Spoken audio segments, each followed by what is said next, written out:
Hi, everybody, and welcome back to the Chasing Easy podcast, where we talk to real life people with real life experiences and testimonies to be able to share with all of you out there in our listening audience to encourage, inspire, and promote wellness. And that could be emotional, physical, or mental. So today we have a really special gift. Brandy is going to be joining us.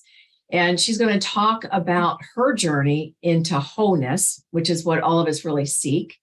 And she's got some pretty crazy things that have happened in her journey. So I really want her to be able to speak into your lives. It will be something that will impact you in a way that you probably aren't expecting. So hold on to your seat while we go through this little journey with Brandy. Brandy, I just want to welcome you to the podcast, and I appreciate your time and your willingness to be able to speak into others' lives.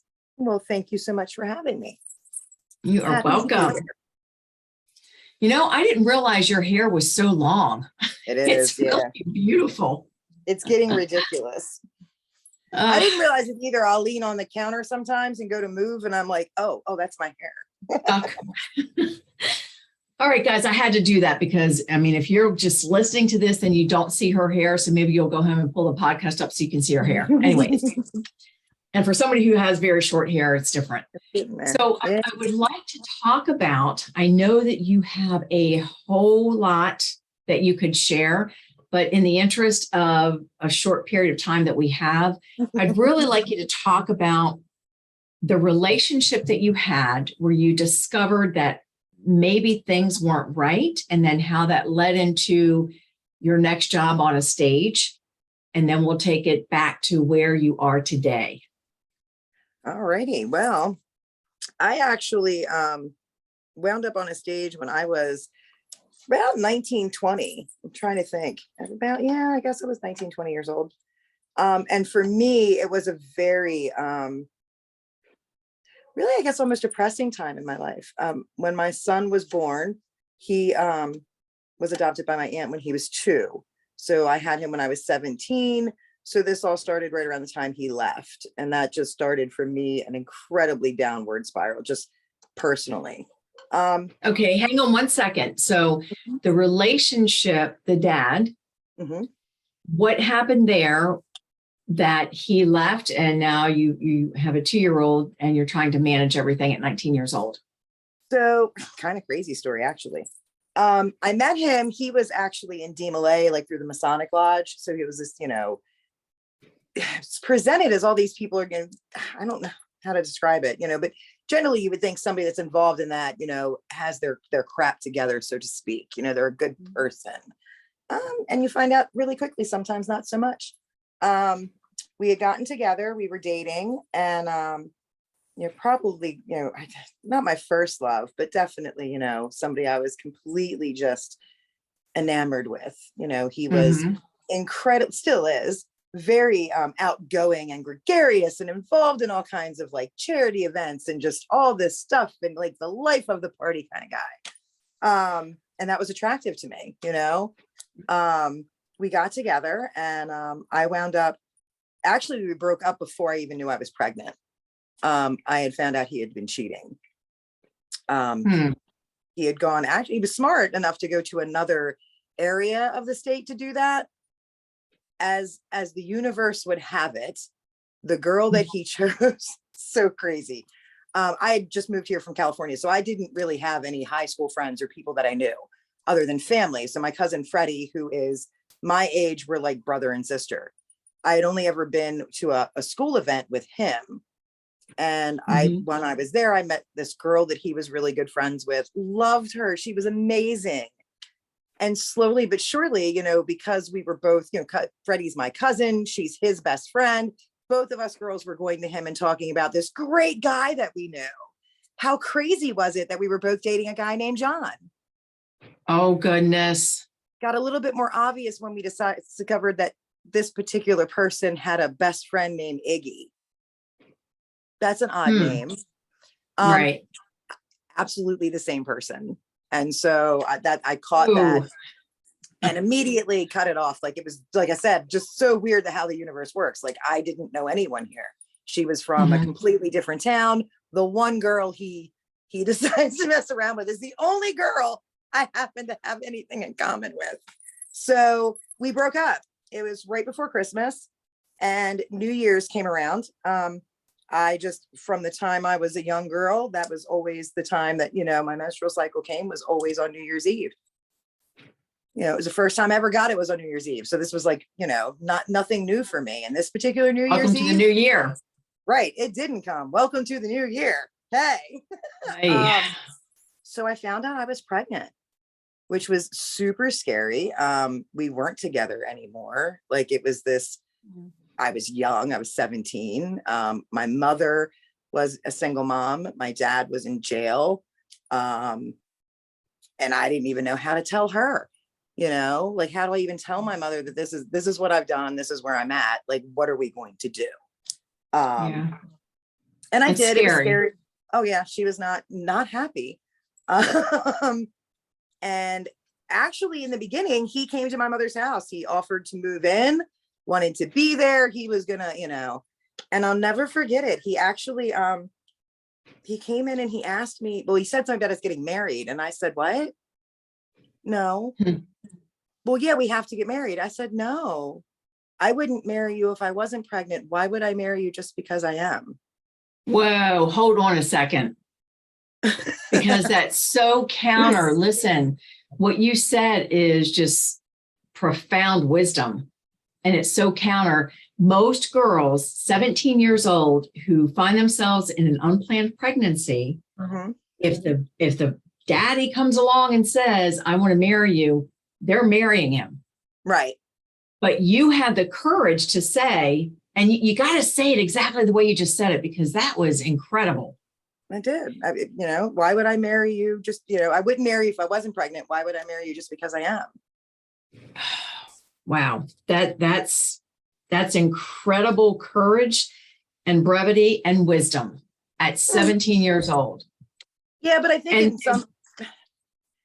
in some ways it came from a place of just being betrayed. Like, I was so betrayed by him over what he had done. It just wasn't even, like I said, it wasn't a thought. I wasn't going to do that. But how many women are with men who have cheated and continue to cheat, and they're not leaving that relationship? So you're hitting on a whole lot of things here that we could probably spend hours on, but we're not. So don't worry, audience. We're going to keep it structured and focused. But I just want you to realize that just the power and the self-respect that you displayed by doing that. And also at 17 years old, I'm sure that you had dreams and desires and things. And now you're pregnant. The fact that you chose life is another sign of just incredible brevity and courage. So I'll let you continue. So he's no longer in the picture. He wanted to get in the picture. He said, nope, he wanted to get in the picture. Well, he did move in briefly in our basement. And things just weren't good. We arguing all the time. We actually got into an argument one night where I was terrified. He had me in a corner of the basement where I couldn't get out. And his rage was just scary. He was so angry and I was so terrified. And he had thrown an iron across the room. Luckily, he didn't hit me. But in that moment, I was so afraid. I had picked up a glass, and I'm a terrible aim anyway. So there was no thought that I would hit him with it. But I thought, if I throw this glass and I distract him, I can get to the stairwell and get out, which is what I did. I threw the glass. He was infuriated. And as he was, concerned with the broken glass, I ran out. And he left after that. I didn't see him, didn't have anything to do with him. I think the first time we saw each other, my son was like 4 months old. Wow. Look at your survival instincts too. Yeah. How do I get out of this situation where I'm terrified? Right. Use. And you, gosh, that's okay. I'm continuing to be impressed. I'm sure the audience is thinking, whoa, what's up with this chick? Well, I'm telling you, I have a crazy life story. Wow. So, visitation with him was hit and miss. Eventually he got together with a girl and they were going to be married. They saw Jimmy like off and on, you know. Okay. And then there was a week where he didn't get returned to me on Sunday. They asked to keep him a few days longer. I allowed it. This went on for a few days, and finally I showed up to get him. And you and I talked a little bit about that. When I went and picked him Yeah. up, he had been injured, and was just black and blue. I took him to the hospital, where doctors informed me that those were not accidental. Someone had Mhm. inflicted those injuries, which led into courts and all these other things. And eventually, after a couple months of supervised visitation and all the other things that went down legally, he came back to me again with a black eye and expressed to me that someone was hurting him. So, you know, at 17, and again, all those years ago, we didn't have the same laws that we have in place Protection. now to protect children. Right. So, you know, he was too young to testify himself to any of the things that were going on. And so my father and my aunt stepped in, and my aunt actually wound up adopting him and taking him with her. Okay. Which, For his you know, own safety and well-being. absolutely, So, right, for his you know, safety that and was everything. there is a stigma, Brandy, with adoption. And the stigma is it's a horrible thing to do as a birth mother. And what Which is you're declaring crazy to now, me. but it's our society. It's what we Right. And believe, it's what weird. we And it's think. weird that we're talking about this, because I was thinking about this last night. I was actually in the bathtub taking a bath, and I started to think about all these things. And I was like, you know, it's insane to me that to have a child and give a child to a family who can't have children, a woman who can't, you know, give birth herself, that somehow that's a horrible thing. But taking the life of that child and not giving it any opportunity at all, that's perfectly okay. Like, I don't understand where Yeah. we justify that. And we don't, and I don't understand it because we're the only creatures that do, right? So in the Yeah. wild, or even with, we raised cats when I was a child. My mother had a cattery. We always had kittens coming. You know, there were times when, for whatever reason, a mother cat couldn't take care of her children, or they die in child, you know, giving birth. And another female cat would then just take those babies in. You know, Oh, wow. other creatures do that. I mean, you see, Yeah. you know, heartfelt things on the internet, and it blows my mind that when you look at those comments, and I've had friends that, you know, post these pictures, you know, look at this puppy that took in this kitten, you know, or this dog that took in this kitten with its litter, all these wonderful things. And then are the same people posting posts that are like pro-choice. And I'm like, wait a minute, like, why are we the only creatures that have some sort of, like, that's a bad thing? That's a wonderful thing. And that could be a whole nother discussion, and it's so Absolutely. politically charged Absolutely. that, you know, but you're right. I mean, we really, there's no explanation or understanding of it, No, I mean, especially. I lost a lot of friends. I really did. I lost a lot of friends when that took place. You know, women that just absolutely didn't understand how I could do that. And I was like, well, how can I keep him here and risk him continuing to go somewhere where he's being injured by, you know, whomever's doing it? Or I can, you know, let my aunt take him, and she can protect him. She had the means to protect him. They had the means to give him a good life. That was something that I, at that age and that time frame, couldn't do. You know, clearly I wish I could have. But the decision that you made there, you know, was a decision coming from a place of love. Absolutely. And nothing else. And that's what that whole scenario of adoption is about. It is loving a child into somebody else's loving arms. Right. But again, you know, we could go into a whole nother tangent on this, but I'm going to stay focused. So now so now you're by yourself. My son goes up for adoption, and I'm by myself. And again, I lost a lot of very close friends. And so the people left behind, while at the time I would have said, oh, these were my friends, they were not. You know, these were people who were partying and using and all these other things. And I found the easiest way to deal with it, to not just sit in a room and cry and just be in that place, was to get high, Well, so and if you're surrounded by friends that were doing that, it was probably pretty easy to go down that path, is my guess. absolutely right. These weren't friends who were like, oh, come here and let me cry with you. They were like, hey, do this line and we'll go have fun and you'll, forget about it. And so, yeah, and that's what I did. And so, I really started dancing right before Jimmy left, just as a means to make money because I'm a single mom. You went into it like most women do. I'm going to go in here. I'm going to do this job so I can make money and get on my feet, get money together for school or for a home or for this or that. And then I'll be done with it. It doesn't that work easy, that right? way. It's not, I mean, all of the years that I was involved in that, and even now as an adult and knowing people who do that, one out of, the hundreds of dancers I knew were able to do that. It's not an easy thing to do on any level. Is there fun? Yeah, there's fun. There's fun in getting high. Let's face it. The first couple of times you do a line, it's a lot of fun. Eventually it's not fun, but it always starts out fun. Sure, being in the bar and the loud music and dancing. Ooh, this is fun. But then having to deal with, like, on a nightly basis, just the derogatoriness of it. Like, it's so derogatory, men just throwing money at you or asking you to do ridiculous things. I remember being on stage one night and you would walk around the bar afterwards and collect money. And there were these guys at the bar and they'd been drinking and came around and he threw this $100 bill on the table and he said, you can have it if you can pick it up, but you can't use your hands. I remember I looked at him and I said, I'm not a pet. I don't do dog tricks. And like, I just kept walking. I was like, what am I doing here?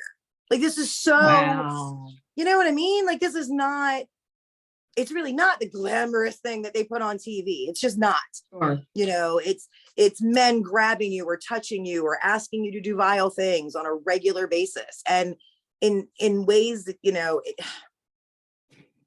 in ways that you just can't justify in your right mind. So if you just aren't in your right mind, then you don't have to worry about it.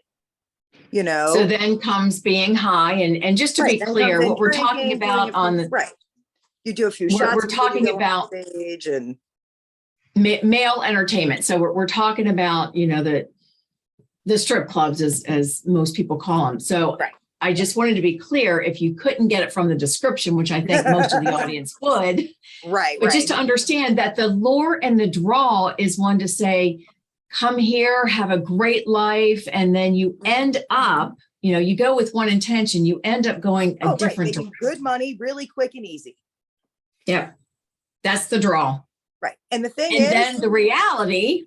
Right. And the thing is the reality is even as you get older, you realize nothing in life is easy. There's that chasing easy thing again. Right. It's not easy. So there's some price that you're paying. And in that case, you're paying the price of your own self-respect, your own morals, your own everything gets thrown on the table and just mixed up and thrown around and just, and so, your choices are you either leave that or you find a way to deal with that, and in most cases with girls, it like I said, it usually starts off with a couple of shots before you go up on stage to get the nerves out, I mean, I don't really know too many women, especially in that age bracket, who are 100% confident and secure within their own bodies. And now you're going up on a stage and bearing that body for all to see. You're not in a position where you can wear a little long shirt and cover up this stretch mark or, do this or do that. And so it's literally just, how do you do that? Well, you find a way to find that. And generally it's through, all like liquid courage or any kind of alternative courage you can find. That's good. That's good. And I fell right into that same line, and I did it for many, many years. Well, not too many. I shouldn't say that. I think altogether, I was 21 when I stopped. Ironically, that's where I met my first husband. Was at the club. Yep. I was a dancer and he was a patron. He played baseball or softball for the bar's softball team. And they had come in after a game and that's how we met. And so we started our relationship. I wound up getting pregnant again. This was 4 years later. So I stopped very abruptly, just stopped dancing. I was going to, I guess, have this picture perfect picket fence life. That was my, here it is. This perfect man's been brought to me. I don't know why I thought the perfect man would be brought to me in a strip club. Not sure where my brain was at on that one, but that's what I thought. So, yeah, started this relationship with him. We had Brianna. We moved in together. Yeah, we had a home. And I guess from the outside, it seemed pretty, I think a lot of people were shocked when that fell apart, but it was never really all that together anyway, if I'm honest. Yeah. Even our marriage. And it's funny because recently, actually in the last year, him and I have spoken a little bit about, what happened in our relationship and all of those things. But even if I am honest with it, and I think if he was honest too, and we look at it, even our marriage didn't start off on a normal foot. Like most people, you get married because you love each other. We got married in a conversation, or decided to get married, having a conversation in our bedroom about taxes. Okay. That's different. Right. Our wedding was completely planned out. He had never proposed. We had never had any of that. As a matter of fact, weirdly, his proposal came a few months before we got married. We got married in May, and in February he did it was very sweet, whatever. He, him and his brother planned this thing where he would actually propose. But at that point, the church was booked, the dresses were bought, like everything was planned. So it wasn't, you know what I mean? Like it just wasn't. Yeah. But here, I want to touch on something. We've got probably about 4 minutes left. So the one thing that I want to touch on is when we first started this interview, you said that you were at a place where you were depressed when you started dancing. Mm-hmm. And the reason that I want to touch on that is because there are a lot of women who wear a mask where everything looks good on the outside and they're falling apart on the inside. And it begins with what we think about ourselves. So Absolutely. What would you say to somebody who is feeling like they're stuck somewhere and they're in this state of depression? Is there something that spoke into your life that allowed you to see you for who you are, and that you are loved, and that you are cherished, and that you are worthy, and that you don't have to live the life that you were living? What happened there, and what could you do to pay it forward to the audience so they know it can happen for them too? Part of it was my children, and I mean, children absolutely change your perspective on everything. And I don't know if early on I think early on circumstances got me out of it. But looking back at it, it's not letting go of hope, for one. None of us are perfect human beings. We all make mistakes. I recently said to someone, we have someone in our family who's made some mistakes in life but gets really chastised by the family. And I made the statement, why? Because her skeleton is sitting on the couch next to us and yours are under the bed. Like people get really good at hiding things under, under whatever it is that they want to, and they don't want to be honest about, again, the most perfect person has something in their lifetime that they don't like, or they're not proud of, or that they don't want to show to the world. Just because they don't show it to you doesn't mean it's not there. Oh, that's so good. That's powerful. It's okay to make those mistakes. It's okay to do all of those things, and you can find your way out. Yeah. And so one of my find your way out however you can, whether that means you search for what it is you need on your own, or you reach out to someone to help you out of that. No one's stuck in a hole forever.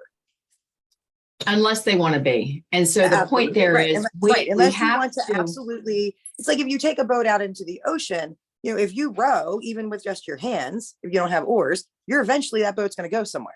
If you just sit in it, you're right, it's not going to go anywhere. By chance you might get a breeze that blows it, but you actually have to make an effort at some point to try. And again, it won't happen overnight. It's not like if you make a decision today that I'm going to be better tomorrow, that everything's going to be perfect tomorrow. It's not. Yep.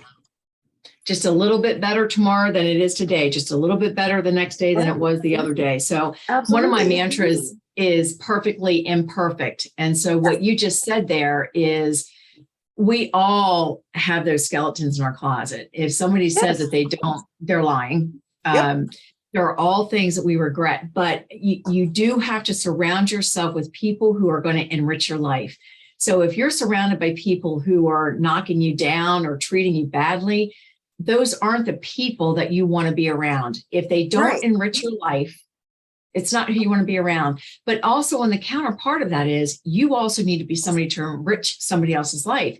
And until you're well, you can't do that. So Right. we are all perfectly imperfect, but we don't want to stay in a position where we're not able to love ourselves and pay it forward for someone else. We Right. can't do it alone. We need to have other people around us. We're We not do. meant to live alone. No, and, So and real and quick, faith helped a lot too with me because there was, I've always been pretty optimistic, even when I'm depressed, I'm pretty optimistic most of the time. okay? So it was always that hope that things would get better. Like while I know that I will go through things in life that are difficult or hard, I also know and have hope in that, my higher power will get me through that one way or another. It's not that I'm not meant to go through hard things, because we're all meant to go. That's part of the journey. That's part of growing. That's part of learning. It's not that he doesn't give us hard things, but he doesn't give them to us alone. He's there, even in the moments where we think no one's there. He's there to help carry us through and help Absolutely. teach us. It's like being a parent. Like my kids are not going to live a hurt-free life. They're going to fall down. They're going to get scrapes. They're going to have bad things happen. They don't always get what they want. I can't fix that. I can't make their lives perfect. It's not my job. It's my job to teach them how to handle that.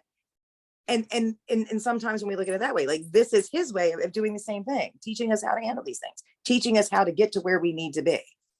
Yeah, exactly. And actually enjoying the journey as we go. So one of the scriptures that came to my mind is, it says, hope deferred makes the heart sick.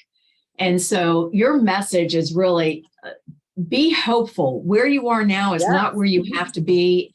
And when you talk about the higher power, because I know there's a lot of talk out there, 12-step programs and things, they don't name who that higher power is. Do you know who your higher power is? Absolutely. And that would be the Lord and Jesus Christ. That's for me, is that something, have you always known that, or is that a new discovery?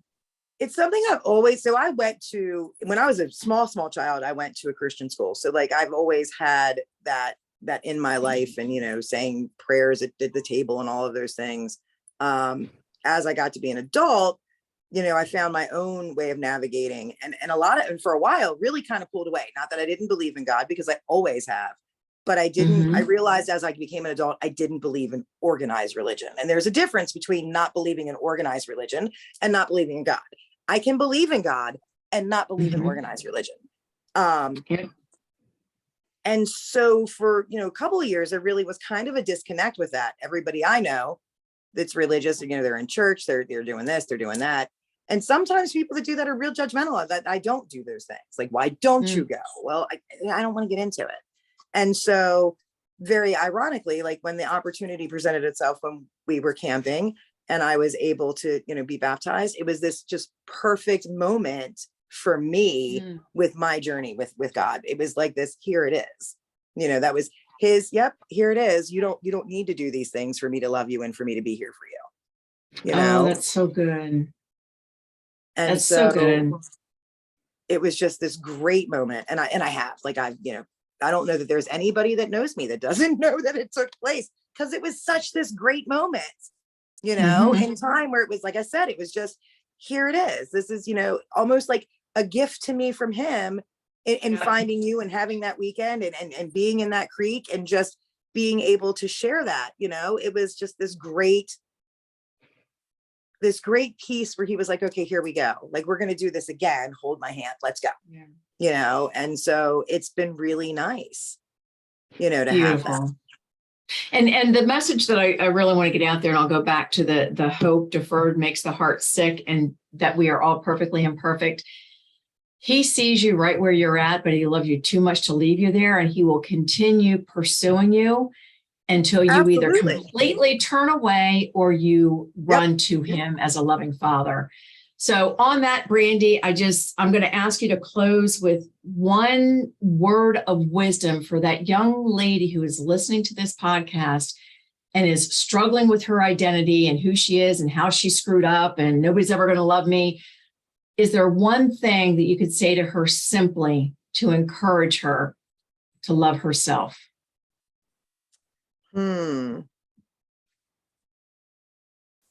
I mean, there's a lot of things, and I'm trying to think of which one is the best. Just telling people, you're perfect where you are and with who you are. Like this is no matter where that's at. That's it. You're perfect right there. This is meant to be. This is meant to be in your story. Grasp onto that and cherish it and move forward with it. Learn what it is you need to learn and just keep going in a forward direction. That's all you can do. Oh, that's so good. That's going to speak to somebody. That's definitely going to speak to somebody. So thank you again, Brandy, for sharing your story with us. There was a lot that you uncovered, and I know there's a whole lot more. I can have 6 more episodes. Have to come back. Okay, so we'll have you as a repeat guest. All right. Absolutely. Thanks, Brandy. I would love that. Thank you. All right. Bye-bye. Bye.